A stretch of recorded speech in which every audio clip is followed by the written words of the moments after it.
Olá a todos, nós vamos iniciar uma ministração acerca do significado, do entendimento do que são ministérios.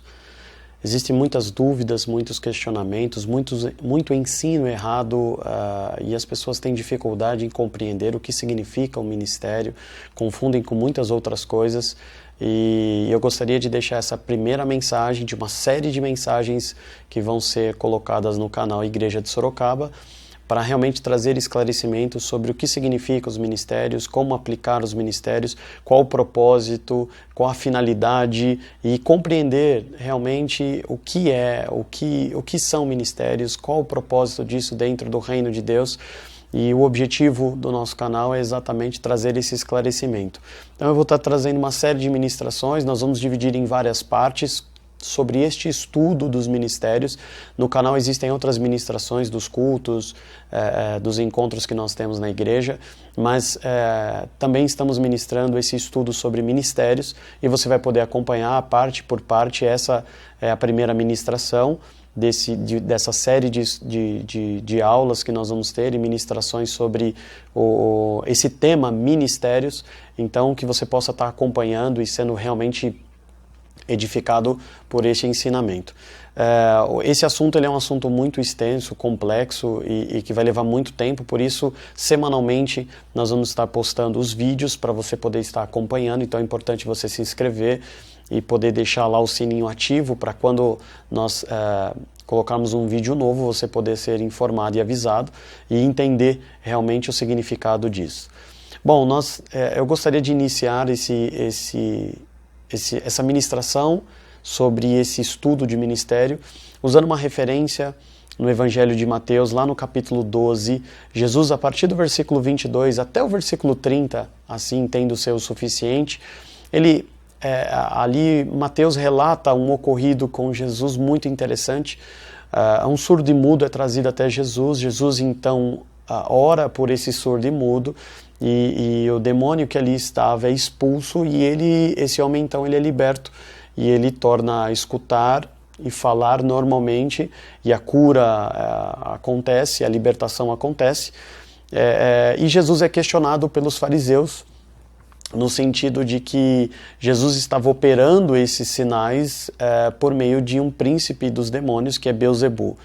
E neste momento em que Jesus é questionado, lá no versículo 25 do capítulo 12, ele faz uma declaração muito interessante, que é onde eu gostaria de ter o ponto de partida acerca desse estudo sobre ministérios. Ele fala assim, que nenhum reino que é dividido pode subsistir, pode permanecer, pode prosperar, pode crescer. Todo reino dividido contra si mesmo, ele não tem força, efeito, não cresce. Então, um dos segredos que Jesus ensina sobre uma organização é que se houver divisão, não existe crescimento. Isso para qualquer organização, seja uma empresa, seja uma família, seja uma igreja, qualquer instituição que é dividida, existem pessoas que pensam diferentes, que não lutam pelo mesmo propósito, não estão alinhados ao mesmo propósito, tende como essa instituição, essa organização realmente vir a sofrer e realmente não conseguir desenvolver o seu objetivo, propósito na qual ela foi criada. Então Jesus traz esse ensinamento muito importante dizendo que, assim no versículo 25, Jesus, porém, conhecendo a intenção, a maldade do coração daqueles homens, os seus pensamentos, ele diz assim, todo o reino dividido contra si mesmo é devastado. Mateus 12, 25. Contra si mesmo, ele é devastado. E toda a cidade ou casa dividida contra si mesmo não subsistirá. E dali em diante ele começa a fazer alguns questionamentos. Se eu estou por um príncipe dos demônios expulsando outro demônio, isso significa que o reino das trevas está dividido. E se tem algo que é muito importante registrar e deixar claro, é que o reino das trevas não trabalha sob divisão, não trabalha dividido, né? Não existem príncipes de demônios, potestades que estão trabalhando cada um por seus interesses particulares contra a vontade do príncipe das trevas, não. A Bíblia deixa muito claro que tanto o inferno como o céu, ele não trabalha dividido. É um reino realmente unificado com um propósito. Mesmo que o propósito seja questionado ruim, que é o exemplo do inferno, trabalhando com um propósito muito bem claro e direcionado, realmente é a única possibilidade de crescimento e edificação. E o que acontece é que, ao longo do tempo, uma das principais investidas do diabo contra a igreja do Senhor foi exatamente neste ponto, criando a divisão dentro da igreja, criando as ramificações, criando as separações. Isso enfraquece a igreja, e isso realmente começa a desvirtuar a igreja, porque ela não cresce mediante o propósito na qual o Senhor assim deseja. Hoje nós estamos vivendo e passando na igreja do Brasil como um todo, em todas as igrejas evangélicas, um grande, entre aspas, crescimento, mas não é um crescimento. O que você observa é que a igreja ela está inchando, porque mesmo que o número de adeptos, de seguidores, de irmãos, do nome que você quiser dar, ele vem crescendo, ele está crescendo, e existem números que falam que já chegamos aos 40 milhões, existem pesquisas que falam que já passaram de 40 milhões dentro do Brasil. Mesmo tendo esse crescimento muito acentuado, é nítido, é notório que muito engano também tem sido ministrado na mesma proporção do crescimento dessas igrejas. E você vê que é um povo que é muito vazio, que realmente não conhece a Deus, vem por empolgação, vem pelo fermento dos fariseus, querendo negociar com o Senhor algo. Olha, me dá isso, se o Senhor me curar, ou curar o meu filho, ou tirar o meu filho das drogas, ou trazer meu marido de volta, se o Senhor fizer algo por mim, então eu vou te servir. Jesus chama isso de a doutrina dos fariseus, que é o fermento dos fariseus, é uma doutrina diabólica, onde podemos encontrar isso lá atrás no livro de Jó, onde Jó declara de uma forma indireta que Deus compra, Deus, o nosso Deus soberano, ele é corrupto e ele compra a nossa fidelidade com bênçãos materiais. Então, ele abençoa os seus servos com bênção, ele prospera a vida dos seus servos e, em contrapartida, essas pessoas se tornam fiéis a Deus.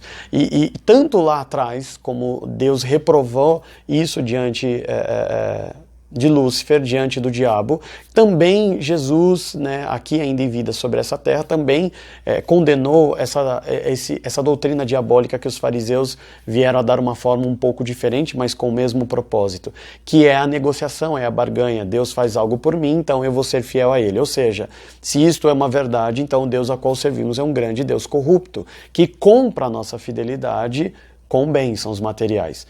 Não é isso que a Bíblia ensina. Então, nós vamos entendendo que Jesus, quando ele fala dessa divisão no reino, ela é um suicídio. E o que está acontecendo com as igrejas, as nossas igrejas no Brasil como um todo, é exatamente uma grande, imensa divisão doutrinária, de ideais, de valores, e a sã doutrina, que é aquilo que está determinado na palavra, não está sendo considerado, não está sendo verificado. E muito se justifica, e muitas pessoas se escondem atrás de que, não, Deus me mostrou, Deus me revelou diferente do que revelou a ele ou ao outro. E isso, então, nós não servimos ao mesmo Deus. Nós não servimos ao mesmo Deus mesmo, porque Ele não daria direcionamentos diferentes aos seus filhos para que a igreja andasse de forma dividida, para que a igreja andasse de forma realmente separada, né? Por quê? Porque essa separação, essa divisão não traz crescimento e edificação à igreja do Senhor. Então, se isto é uma verdade, Jesus assim afirma, como pode Deus então fazer parte do seu plano e ensinar ou direcionar, ou mostrar coisas, revelar, como as pessoas usam esse termo, revelar coisas diferentes umas para as outras, criando essas imensas divisões doutrinárias e de igrejas. Então existem doutrinas diferentes e dentro das doutrinas outras divisões, e elas vão se ramificando, e hoje nós temos milhares de igrejas com nomes cada vez mais diferentes uns dos outros, que na teoria deveriam estar falando da mesma coisa, mas não estão. Por quê? A divisão não permite crescimento e edificação. E lembre-se que o crescimento e a edificação que Jesus está falando aqui não é de números. Hoje existem muitos pastores que se alegram muito e até se engrandecem pela quantidade. Você vê hoje na internet pastores se degladiando, falando um mal do outro, falando, olha o tamanho da igreja desse cara, a minha igreja tem isso, eu estou há 40 anos pregando, eu estou há 30 anos pregando, e ele chegou agora mostrando muita carnalidade, como se a quantidade, o número fosse realmente um sinônimo de qualidade. Lembrando que a própria palavra do Senhor declara que nos últimos tempos o povo de Deus, verdadeiramente de Deus, ele seria marcado por ser um povo remanescente, ser um pequeno grupo de pessoas espalhado pelo mundo inteiro que verdadeiramente permaneceram fiel. A própria Bíblia, ao longo dos seus 66 livros, deixa muitos ensinamentos acerca disso. De quase, alguns podem questionar, e eu não estou aqui para abrir um questionamento sobre esses números, mas alguns historiadores acreditam que o número de pessoas que saíram do Egito foi de aproximadamente 2 milhões de hebreus, fugindo da escravidão do Egito. E é muito interessante que mesmo que seja, não é esse número, ou mais ou menos, mas é uma coisa muito, amados, muito, mas muito considerável, o número de pessoas que estavam ali, o número de hebreus que cresceram numa dinastia de quase 440 anos, 450 anos, da entrada de José até a saída de Moisés, é um número bem significativo. Mas é interessante que desse número daqueles que saem do Egito e adentram a Terra Prometida, só dois daqueles 600 mil, só 2 homens entram. Então é um número restrito. Você vê todo o plano de Deus, o ministério de Jesus sendo executado aqui na Terra por um pouco mais de 3 anos, mas que realmente andavam com ele. Claro que existiam homens fiéis, como Lázaro, Marta, a Bíblia mostra também Nicodemos, depois que Cristo é crucificado ali, requerendo o corpo de Jesus. Então você vê que muitas pessoas ao longo do caminho, como Zaqueu, se converteram ao reino de Deus, entenderam a mensagem, arrependeram-se verdadeiramente, usaram da misericórdia de Deus e foram alcançados, Você vê muitas pessoas ao longo do ministério de Jesus se convertendo, mas daqueles que andavam com Jesus verdadeiramente eram 12. E dos 12 ainda existia aquele que haveria de trair Jesus. E desses 11, somente João Batista foi até a cruz com Cristo e de uma forma também um pouco, entre aspas, camuflada, não foi como um discípulo do Senhor, ele foi consolando um pouco Maria e ali quase que passou de forma desapercebido entre os centuriões e aqueles que acusavam Jesus. Mas é importante ver que quando nós olhamos para tudo isso, nós vemos realmente assim que Deus tem um propósito e as pessoas pensam que o propósito de Deus ele sempre está associado a um número gigantesco, a uma quantidade imensa de pessoas. Não, a Bíblia diz que quando juntar todos, assim nós veremos lá no céu uma grande multidão com palmas em suas mãos, um povo incontável, sim, mas quando ele fala acerca do fim dos tempos, ele fala de um povo remanescente. Então eu não devo acreditar que a quantidade, o volume, o número de membros de uma igreja determina se essa igreja realmente está vivendo o propósito e a vontade do Senhor.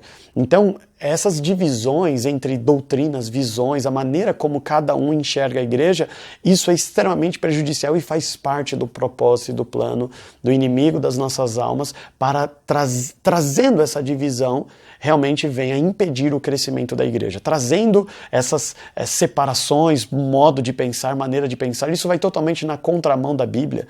Paulo fala que nós temos que falar a mesma coisa, pensar a mesma coisa, a mesma fé, um só batismo, tudo um.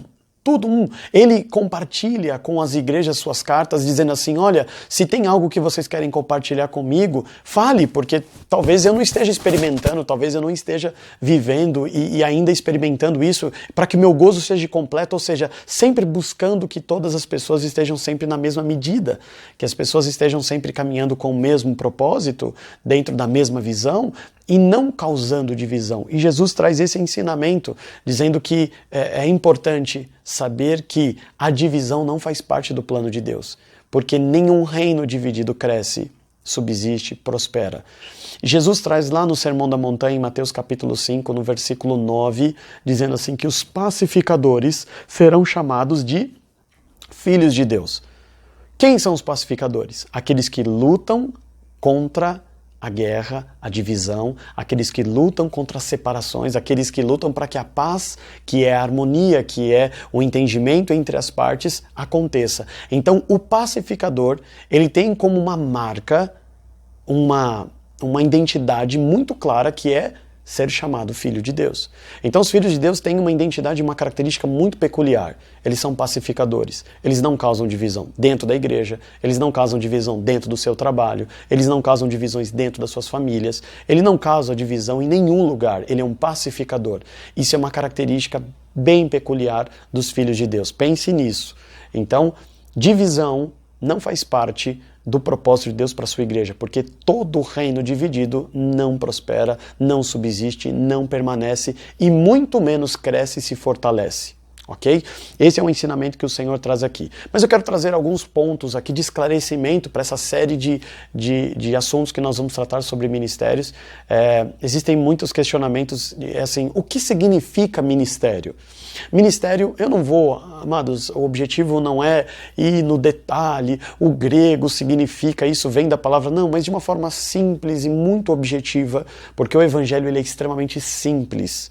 Não significa que ele é fácil de ser aplicado e vivido, mas o Evangelho de Cristo ele é simples, não requer, amados. Eu vejo, mesmo eu sou uma pessoa que estudo bastante, leio muitas coisas acerca do reino de Deus, não somente a Bíblia, mas, enfim, estudos hebraicos, como o Talmud e outras coisas, mas vamos entender que este Evangelho chegou até nós aonde boa parte dos discípulos de Jesus eram homens indoutos, eram homens semi-analfabetos, homens ignorantes, e muitas vezes nós queremos enxergar o plano de Deus, o propósito de Deus de uma forma toda mirabolante, com estratégias, mas o Evangelho ele é simples. Ele foi trazido até nós por pessoas extremamente simples, pessoas que deram a sua vida para ensinar aquilo que Jesus ensinou de uma forma tão objetiva e clara. E nós muitas vezes criamos tantas barreiras, tantos empecilhos. Então, não vamos lá nos detalhes,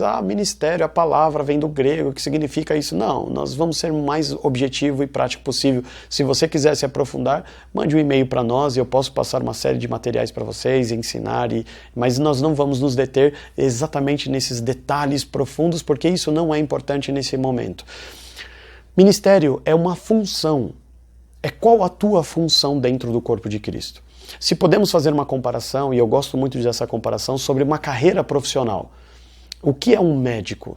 É muito diferente de um administrador, que é muito diferente de um advogado, que é muito diferente de um engenheiro mecânico. São funções, é como se fosse a sua carreira profissional. Ministério é a sua função dentro do corpo. Você não muda de função, ok? Você tem um ministério que foi dado por Deus, você não tem a capacidade de escolher, apesar de muitas pessoas escolherem o seu ministério. A Bíblia é muito clara e enfática dizer que o ministério é algo que é concedido por Deus por meio do seu Espírito Santo, e isso não é minha decisão. Nós vamos entender com o passar dos estudos por quê. Não é eu que escolho, não sou eu que decido qual ministério eu quero ter. Isso é uma determinação de Deus e você nasce com o teu ministério. Todos dentro da igreja têm uma função. Existem pessoas que têm ministério, não tem, todos têm uma função.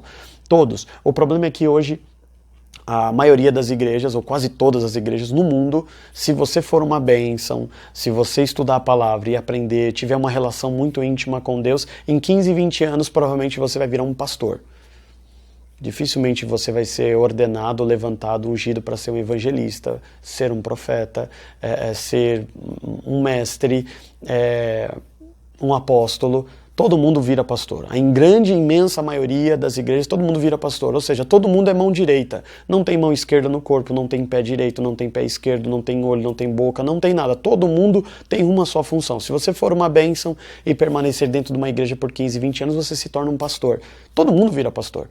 Raramente nós vemos ordenação, pessoas que trabalharam para desenvolver um ministério de evangelista. São evangelistas, entre aspas, aqui, informalmente dentro da igreja, porque vão falar a palavra, porque trazem visitantes para a igreja, mas não existe uma formação para compreender qual é este ministério, o que é um evangelista, qual é a função e o papel dele como diácono. Diácono, para muitas igrejas, é um trampolim para virar pastor, sendo que a Bíblia diz que o diaconato é um ministério. E se é um ministério, é o cargo máximo, é a função máxima que você exerce dentro da igreja. Então o ministério é uma função.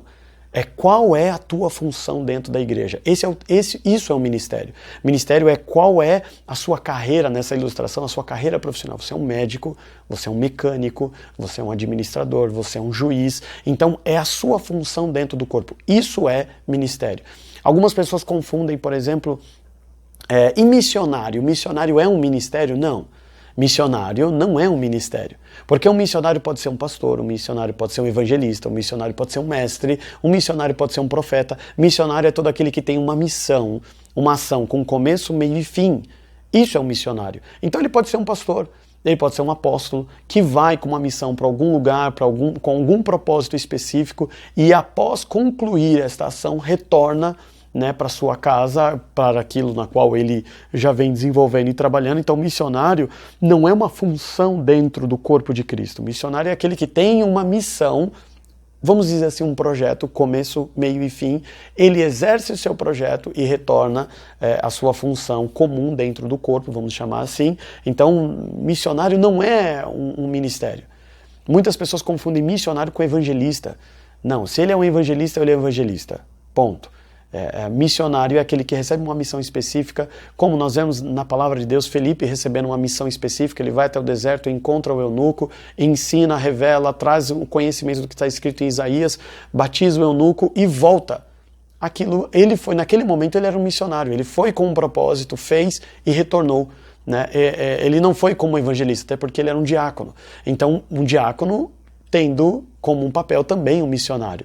Então existem muitas dúvidas sobre isso, o que significam os dons e os talentos, isso são ministérios? Não, dons e talentos eles são ferramentas, são habilidades que nós precisamos adquirir mediante ao nosso ministério.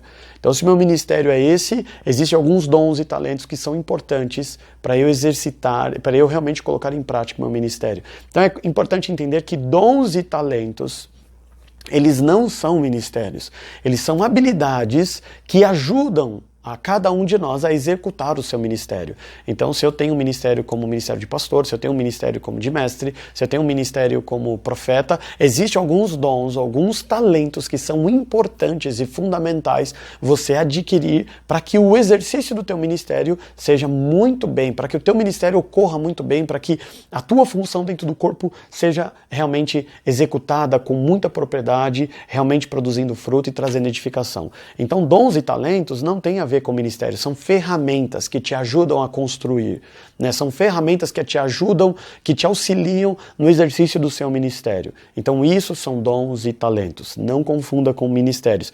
É importante deixar isso claro porque muitas vezes nós vemos as pessoas misturando isso. Por exemplo, ministro. Eu sou um ministro. O ministro é um ministério, apesar das palavras se parecerem muito, não é.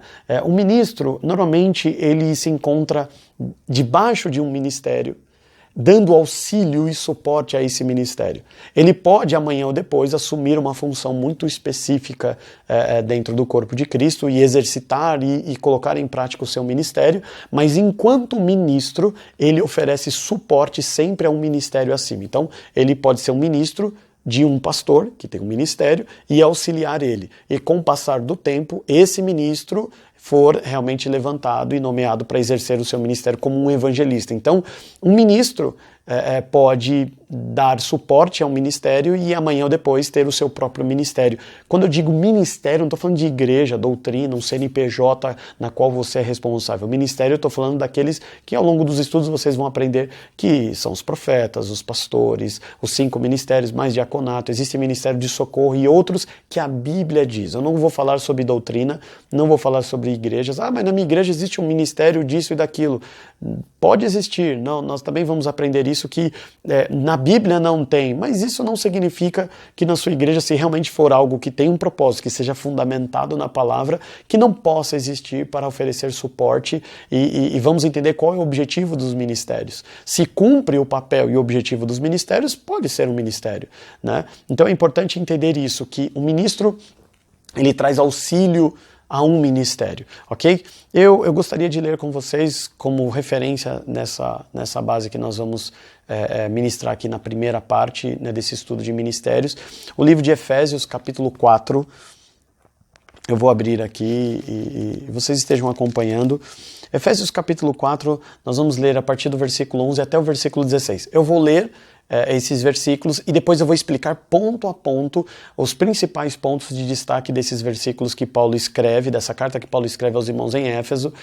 5 pontos importantes, porque aqui ele traz um esclarecimento muito profundo do que é ministério, qual o propósito do ministério, como é que você faz para identificar e saber se isto é um ministério ou não e qual a função e a razão disso? Então, Efésios capítulo 4, do versículo 11 até o versículo 16, nós vamos entender a importância dos ministérios, ok? Diz assim, versículo 11, e ele mesmo deu uns para apóstolos, e outros para profetas, e outros para evangelistas, e outros para pastores e doutores, querendo o aperfeiçoamento dos santos, para a obra do ministério, para a edificação do corpo de Cristo. Versículo 13. Até que todos cheguemos à unidade da fé. Unidade, ok?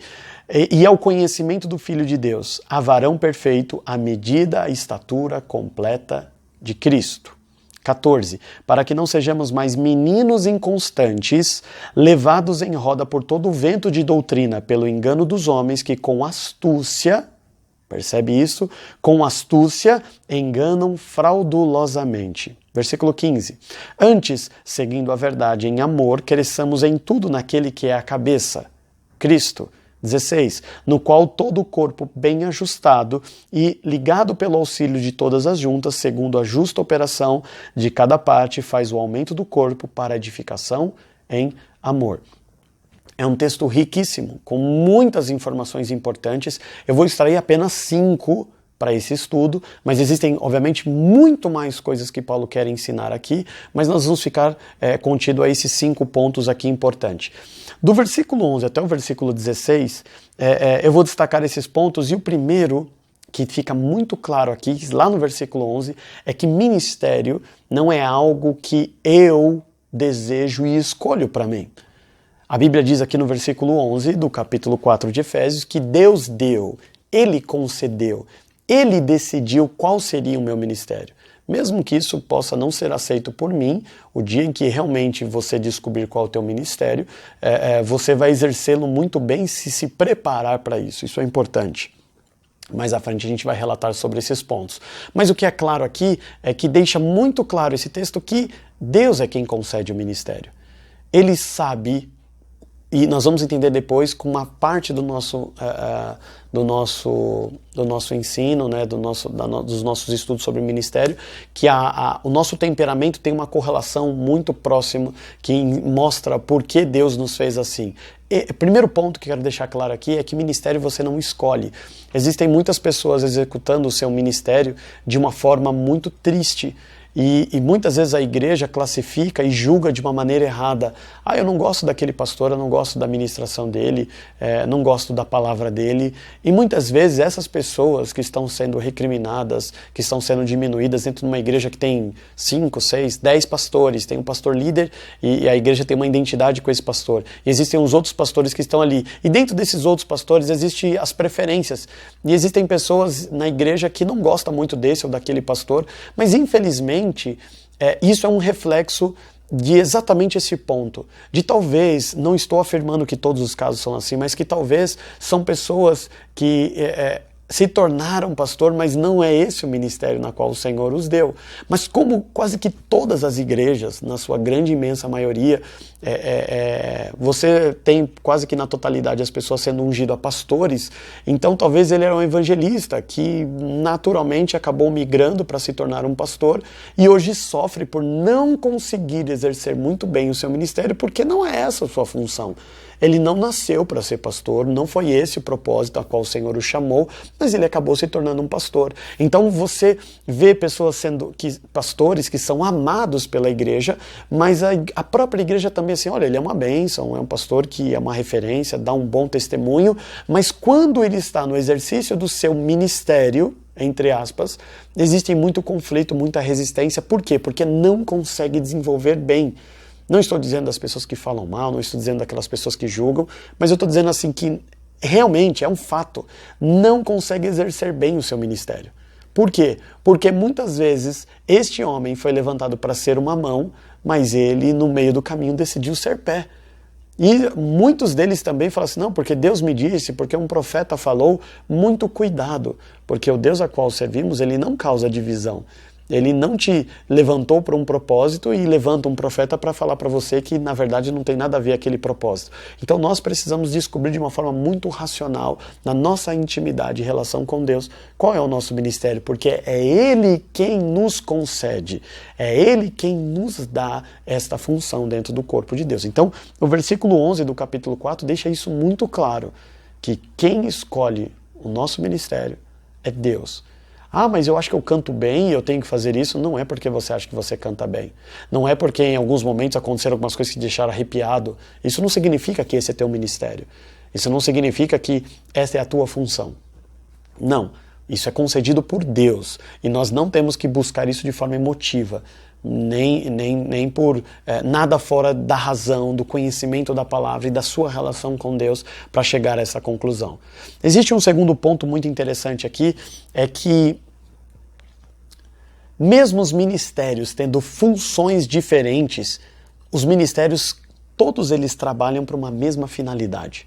O segundo ponto de ensino aqui nesses versículos que nós lemos é que, mesmo o ministério de apóstolo sendo muito diferente de evangelista, todos os ministérios trabalham em conjunto com um propósito único e direto, específico, com a mesma finalidade. Então, se pudéssemos fazer uma ilustração aqui sobre um motor de um carro, existem muitas engrenagens, muitas peças diferentes, com funções diferentes, mas todos eles trabalham em conjunto com um propósito muito claro, muito direto, que é realmente toda a funcionalidade do motor e transferir potência para as engrenagens. Então, mesmo sendo tendo funções diferentes os ministérios, eles trabalham em harmonia com um único propósito.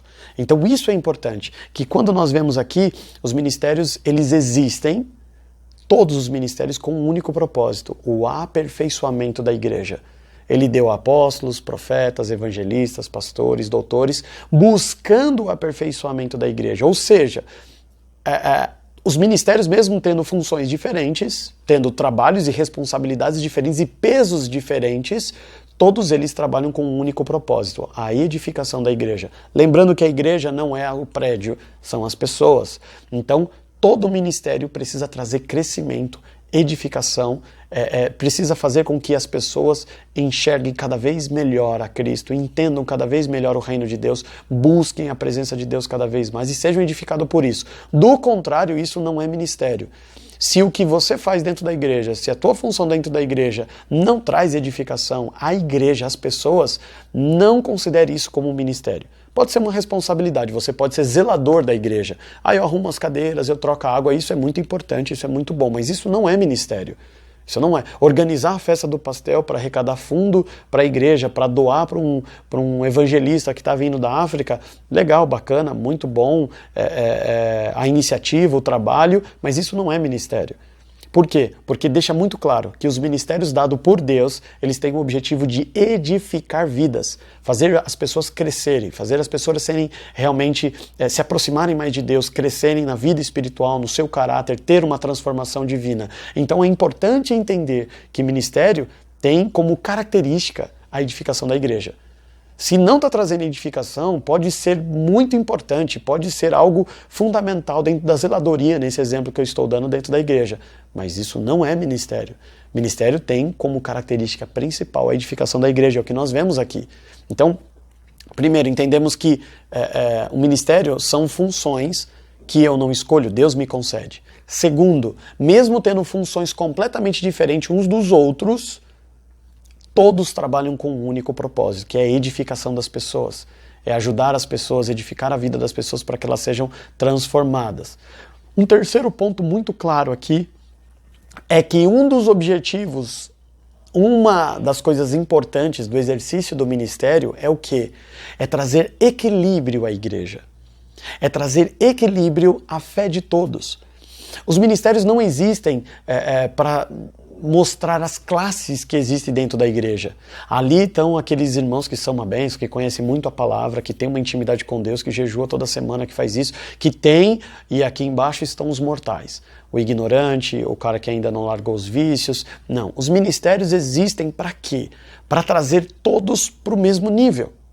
Sentindo todos a mesma coisa, tendo a mesma fé, pensando da mesma forma, como ele diz aqui no texto, é unidade. Um dos propósitos do ministério é trazer a igreja para uma maturidade uniforme.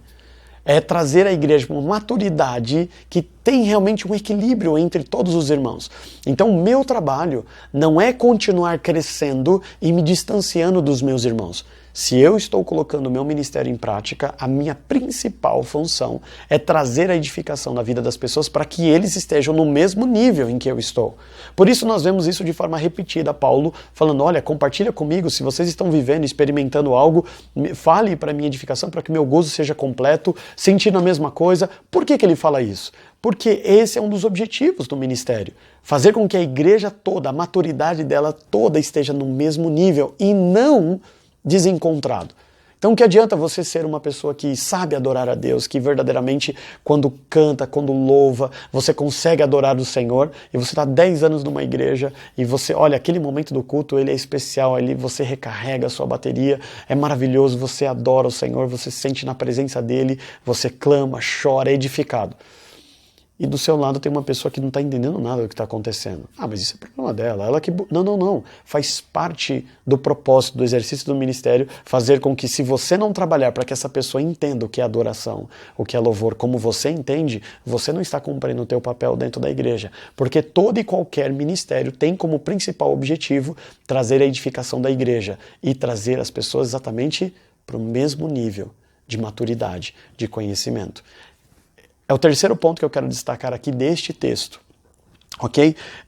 E na sequência, o que ele vem dizer aqui? Ele vem falar que quando eu estou cumprindo o meu ministério, preste atenção nisso, é muito interessante. Quando eu estou cumprindo o meu ministério, quando eu estou edificando a vida das pessoas, quando eu estou trazendo as pessoas para o mesmo nível de maturidade, consequentemente nós estamos espantando no nosso meio a ignorância e o engano. A maturidade dentro das pessoas, a maturidade nessa relação que nós estamos ensinando as pessoas a terem com o Senhor, faz com que elas tenham realmente raízes, sejam sólidas. Que doutrina, que coisas de engano, que aquilo que está sendo pulverizado muito nas nossas igrejas, não venha afetar essas pessoas. Por quê? Porque elas têm maturidade.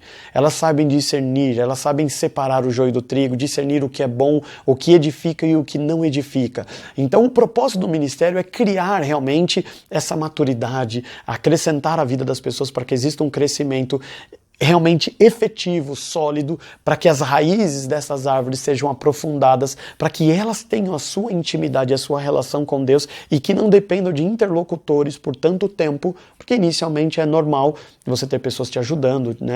É um recém-nascido que está aprendendo a andar, engatinhando, mas chega um momento que você tem que estimular essas pessoas a caminhar, realmente ter a sua comunhão com Deus, ter a sua relação com Deus, sem nenhuma interferência de nenhum outro, muito menos de pastores. Então esse é um dos propósitos, e não criar uma dependência sempre de um pastor, que para você ouvir a voz de Deus, você precisa ir no culto ouvir a pregação, porque na sua casa você não lê a Bíblia, na sua casa você não ora, na sua casa você não tem comunhão com Deus. Então não é isso. A finalidade do exercício dos ministérios é exatamente fazer com que as pessoas cresçam e amadureçam, para que o engano, a mentira, os ventos de doutrinas diabólicas, muitas delas, não possam desestabilizar essas pessoas e tirar elas do caminho do Senhor. Então, se eu creio nesta palavra, é importante entender que o foco e o objetivo dos ministérios é o desenvolvimento dessas pessoas. E desenvolvimento dessas pessoas não é crescimento financeiro. Quando eu cheguei na igreja, eu estava devendo, eu estava com o nome sujo, eu não tinha casa, e agora eu tenho tudo isso. Esse crescimento, esse aperfeiçoamento, essa edificação que a igreja diz, é sobre caráter. Eu consegui deixar a mentira. Era algo que eu não conseguia. Os vícios eu deixei. Eu consigo hoje ser paciente. Eu consigo hoje ser amável, bondoso, eu sou caridoso, eu tenho, sabe, dificilmente eu me desanimo, meu ânimo ele é muito duradouro, ele é muito longo. Então, assim, isto mostra que a vida está sendo edificada. Então, não é a ascensão social que determina que, olha, eu estou cumprindo muito bem o meu ministério. Por quê? Porque as pessoas, quando chegam aqui, elas socialmente, elas melhoram de vida, elas adquirem posses e bens. Não é isso que ele está falando. Ele está falando sobre o caráter, ele está falando sobre produzir frutos do Espírito, estão lá em Gálatas 5. Ele está falando daqueles que não vivem mais segundo a carne, praticando as obras da carne, como diz em Gálatas 5, a partir do versículo 19, prostituição, impureza, lascívia, tudo aquilo não faz mais parte da sua vida. Isso determina e mostra o aperfeiçoamento dos santos. Se isso não está acontecendo, eu tenho que rever se o que eu estou colocando em prática realmente é meu ministério. Porque o ministério tem como propósito trazer esse aperfeiçoamento para que as pessoas não sejam enganadas, para que os ventos de doutrinas não desestabilizem essas pessoas. É o quarto ensinamento que eu quero extrair desse texto aqui que nós estamos lendo. Então é importante compreender que se isso não está acontecendo, talvez não seja realmente um ministério que você está cumprindo tua função dentro da igreja. E o quinto ponto, e não menos importante, porque isso não é uma escala de importância, número 1, número 2, prioridades, é que é fundamental ver que o exercício do ministério enaltece a Cristo. A minha função dentro da igreja é fazer Cristo ficar cada vez mais notório ao povo. A minha função dentro da igreja é fazer com que as pessoas enxerguem Cristo como Ele realmente é e estreitem a sua relação com Ele cada vez mais. Conheçam quem é Deus, o Pai, a sua relação com o Consolador, o Espírito Santo, Cristo como cabeça, aquele que governa o corpo. Se isto não acontecer, eu não posso afirmar que eu estou cumprindo muito bem a carreira. Como Paulo lá na segunda carta que ele escreve a Timóteo, já no fim da sua vida, ele fala, olha, eu acabei a carreira, tudo que eu tinha que fazer eu fiz, eu edifiquei a vida das pessoas, eu ensinei, eu fiz Cristo crescer no meio da igreja e ser conhecido e notório, eu trouxe equilíbrio à igreja, maturidade à igreja. Sim, algumas pessoas escolheram ir para o mundo, mas isso não é responsabilidade dele. Aquilo que me foi dado como papel, como ministério, eu cumpri muito bem, terminei a carreira. Guardei a fé e agora ele espera a redenção em Cristo. Ok, é importante que tudo isso foi feito para que Cristo fosse conhecido e não Paulo. Para que Cristo fosse conhecido no meio da igreja e não o pastor Diogo. Então é importante entender que o conjunto de toda essa obra deve sempre trazer como ponto principal, como a pessoa mais importante, Jesus Cristo. Se isto não acontecer, tome muito cuidado.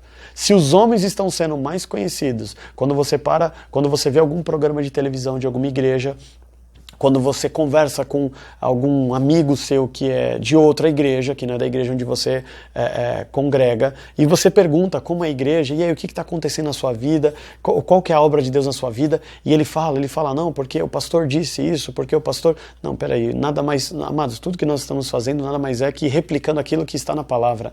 A palavra não é minha, ela não é sua, nós tomamos posse de uma coisa que não é nossa. E quando você conversa com essas pessoas, vê esses programas de televisão, você vê elas contando sobre a vida particular delas, da vida social, vê elas enaltecendo um pastor, enaltecendo um líder, mas não falam de Cristo. Não falam de o quanto elas estão arrependidas da vida que eles viviam, arrependidas dos seus pecados e que confessaram e que hoje alcançaram misericórdia por parte de Deus. Não fala da sua comunhão com Deus, fala da sua vida social. Fala que essa vida social agora que está muito melhor, ela é uma consequência de uma campanha, de uma ideia que o pastor teve, de um ensinamento particular de um pastor e não tem a ver com realmente a transformação que Cristo causou no caráter dessas pessoas. Então isso é um indicador muito ruim de que o ministério dessas pessoas não estão cumprindo a sua função, que a função é fazer com que Cristo cresça e seja conhecido e notório, que as pessoas amem cada vez mais a Cristo, que as pessoas busquem cada vez mais a Cristo, que as pessoas se diminuam cada vez mais, que sejam cada vez mais humildes, que realmente estejam compreendendo o que é a verdadeira religião, compreendendo qual é a sã doutrina e tenham o seu caráter transformado. Você não vê isso, então não está cumprindo o papel do seu ministério, que é realmente trazer edificação da vida das pessoas, Cristo ser conhecido, trazer maturidade e equilíbrio à igreja e não destoar pessoas que têm muita relação com Deus e pouca relação com Deus, mas trazer um equilíbrio, a não ser que esse esteja rejeitando conhecer o Senhor. Mas se existe sede e fome, o conhecimento precisa trazer esse equilíbrio, considerando uns aos outros superiores a si mesmo. Então é importante entender que esses 5 pontos, o ministério não sou eu que escolho, é Deus quem escolhe. Por mais que você possa lutar contra isso, é uma realidade. Segundo ponto, mesmo os ministérios terem funções diferentes, todos eles têm um único propósito, que é a edificação da igreja, das vidas, das almas. Isso é algo que é inquestionável. Terceiro ponto, os ministérios existem para trazer equilíbrio, maturidade, unidade à igreja, e não divisão, e não separação de nível de conhecimento, de importância e de função dentro da igreja. Não. Isso é muito importante porque isso é muito difícil enxergar na igreja hoje. Quarto ponto importante, que os ministérios existem para que realmente as pessoas tenham maturidade, raiz, tenham base, conhecimento suficiente para não serem enganadas, conhecimento suficiente para não ser levados por qualquer vento de doutrina diabólica que são criadas, inventadas a todo tempo, estimulando a cobiça dos olhos e a arrogância dos homens. É fundamental isso. E quinto ponto, Cristo ser conhecido. Conhecer a Cristo é fundamental. Saber quem Ele é. E Ele ser engrandecido. As pessoas precisam ver Cristo em mim. Se as pessoas não estiverem vendo Cristo na minha vida, o meu ministério não está sendo cumprido da forma como se deve. Então é importante essa primeira parte do uma série de ensinos e de ministrações que nós vamos ter sobre ministérios, compreender estes pontos. Agradeço muito a atenção de vocês e vou orando por todos aqueles que estiverem mandando mensagem através do canal, que realmente têm passando por algumas dificuldades, alguns conflitos. A ideia não é que você saia da sua igreja, a ideia não é que você mude de igreja, mas a ideia é que você compreenda o propósito do Senhor na sua vida e você possa realmente ser um agente de mudança dentro do corpo de Cristo, compreendendo qual é o teu papel, sem criar conflitos, brigas, mas entendendo qual é o teu papel realmente dentro do reino de Deus. Deus te abençoe e continue realmente nessa busca de conhecer mais a Deus e entender qual é o seu propósito na sua vida e conte conosco em orações, em aconselhamentos, naquilo que for necessário. O que você puder divulgar, amigos da igreja, falar assim, olha, estou ouvindo um estudo muito legal, compartilha com eles para que eles também possam aprender. A ideia nossa, como eu disse, vocês não vão ver endereço da nossa igreja aí, vocês não vão ver telefone de contato para vocês virem visitar nossa igreja, não que isso não é algo que nós queremos. Eu não quero que vocês venham na nossa igreja. Não, não é isso. Que o objetivo nosso não é trazer pessoas para a nossa igreja, o objetivo nosso é fazer com que as pessoas entendam qual é o reino de Deus. E o reino de Deus não acontece lá no endereço onde nós congregamos. A obra de Deus acontece em todo o mundo, em todos os continentes. E você precisa entender qual é o teu papel lá onde o Senhor te colocou, se temporariamente ou de forma definitiva, isso com o tempo o Senhor vai te mostrar. Então compartilhe com os seus irmãos para que eles possam realmente falar, olha um pouquinho aqui, vamos ter um pouco mais de atenção a isso que a Bíblia nos ensina e não somente ficar contidos a ideias e pensamentos que não têm fundamentos bíblicos. Deus te abençoe e aquilo que estiver ao nosso alcance, nós vamos realmente querer ajudar e abençoar a tua vida. Eu agradeço muito pela sua atenção, pelo tempo que você dedicou a ouvir o vídeo também. Graça e paz, amados.